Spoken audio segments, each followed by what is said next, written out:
આપ જોઈ રહ્યા છો today Gujarati news. ડીસાના TCD ground ખાતે રમત સંકુલનું ખાતમુહૂર્ત કાર્યક્રમનું આયોજન કરવામાં આવ્યું હતું, જેમાં રાજ્યના ગૃહ તેમજ યુવા રમતગમતના અને સાંસ્કૃતિક વિભાગના મંત્રી હર્ષભાઈ સંઘવીના વરદ હસ્તે રમત સંકુલનું ખાતમુહૂર્ત કરાયું હતું।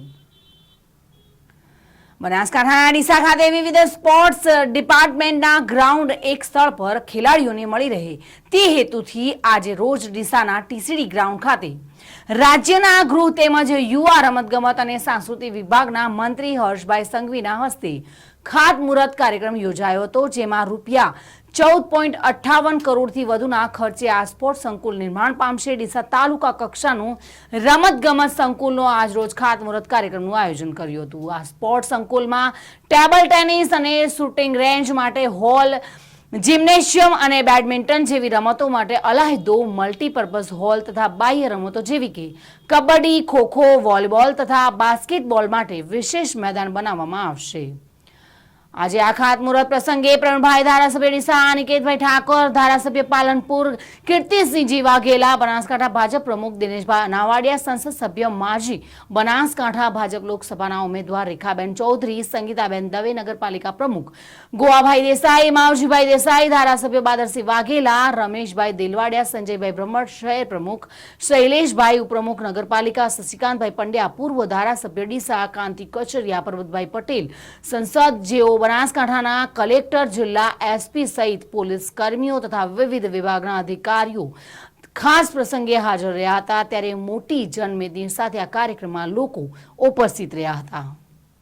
આ માત્ર જે ખેલ જગતના યુવાઓએ જે સપના સેવ્યા છે કે મારે ખેલ જગતમાં કંઈક કરવું છે, એના માટેનું આ સ્પોર્ટ સંકુલ છે અને ઓલિમ્પિક કક્ષાનું સ્પોર્ટ સંકુલ બને એના ખાતમુહૂર્તની અંદર મંત્રી શ્રી પોતે આવ્યા છે, કારણ કે અમને ડીસા ઉપર વિશેષ લાગણી છે।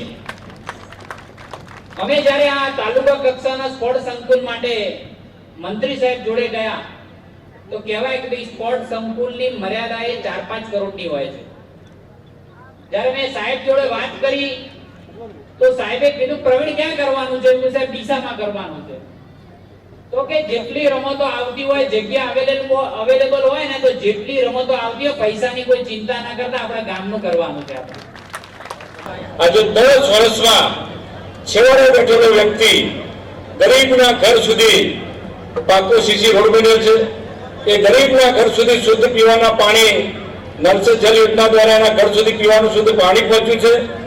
એ ગરીબના ઘર સુધી 24 કલાક વીજળી પહોંચી છે।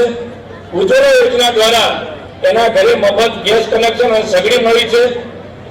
પ્રધાનમંત્રી આવાસ યોજના દ્વારા એ પરિવારને પાકું મકાન મળ્યું છે અને સાથે સાથે પ્રધાનમંત્રી ની ઘણી બધી યોજનાઓ દ્વારા એને ઘણી બધી રાહતો મળી છે। આવી તો અસંખ્ય યોજનાઓ ગણાવવા બેસું તો આજે અહીંયા સત્તા બેસાડવી પડે એટલા કામો કેન્દ્રની સરકારે, નરેન્દ્રભાઈની સરકારે અને આપણા મુખ્યમંત્રી શ્રી ભૂપેન્દ્રભાઈની સરકારે કર્યા છે। મિત્રો, પેઢી માટે, યુવાન મિત્રો માટે દરેક રમતની સુવિધાઓ ઉપલબ્ધ થવાની છે। એમાં ક્રિકેટ ને વોલીબોલ ને ખરું, પણ આપણો ખોખો અને કબડ્ડી આપણું જૂનું બહાદુર મને લાગે સમાવેશ કરવાના છે। એટલે બધી જ રમતોની સુવિધા ઉપલબ્ધ થશે। સરકારે 7 એકર જમીન આપી છે, મને લાગે છે 11 કરોડ કે પોણા 12 કરોડ જેવા ગ્રાન્ટ પણ આપી છે। એટલે આપણા માટે એક મોટી સારી સુવિધા આખા જિલ્લા માટે ડીસાને સેન્ટર કરીને આપ્યું છે। આપણે રાજ્યના વિવિધ જિલ્લાઓમાં જિલ્લા કક્ષાના, તાલુકા કક્ષાના રમત ગમત સંકુલ બનવાથી રાજ્યના સૌ યુવાનોને, યુવતીઓને જમીન એટલે કે રેત પર રમાતી રમતો, યુવાનો મેદાનો પર રમત રમે, મહેનત કરે, સ્પોર્ટ્સ કોમ્પ્લેક્સમાં અનેક રમતગમતમાં પોતે ટ્રેનિંગ પ્રાપ્ત કરે, તે માટે વિવિધ રમતગમત સંકુલો બનાવવામાં આવી રહ્યા છે। આજે ડીસા ખાતે 7 એકરમાં પૂના 12 કરોડ રૂપિયાના ખર્ચે તાલુકા કક્ષાનું સ્પોર્ટ્સ કોમ્પ્લેક્સનું ખાતમુહૂર્ત કરવામાં આવ્યું છે।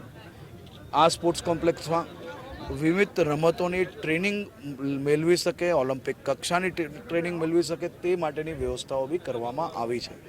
સાથે સાથે ડીસાને વધુ સુરક્ષિત બનાવવા માટે વધુમાં વધુ સીસીટીવી કઈ રીતે જોડી શકાય તે દિશામાં આગળ વધ્યા છે અને આ સીસીટીવીના માધ્યમથી ગુનેગારોને હજી વધુ ઝડપથી પકડવામાં આપણે 100% ફાયદો થશે અને ગુનાઓ બી બનતા રોકવામાં આ સીસીટીવી ખૂબ જ ફાયદાકારક સાબિત થશે. ડીસા નગર, ડીસા તાલુકાના સૌ નગરજનોને હું ખૂબ ખૂબ અભિનંદન આપું છું. આજે બનાસકાંઠા જિલ્લા માટે ખૂબ જ મહત્ત્વનો દિવસ છે.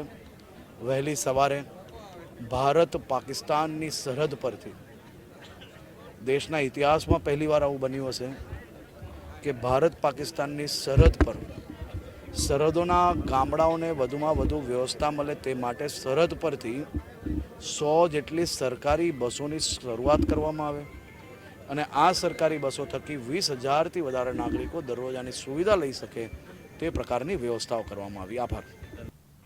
તો આ હતા આજના સમાચાર. વધુ સમાચાર જોવા માટે જોતા રહો ટુડે ન્યૂઝ ગુજરાતી.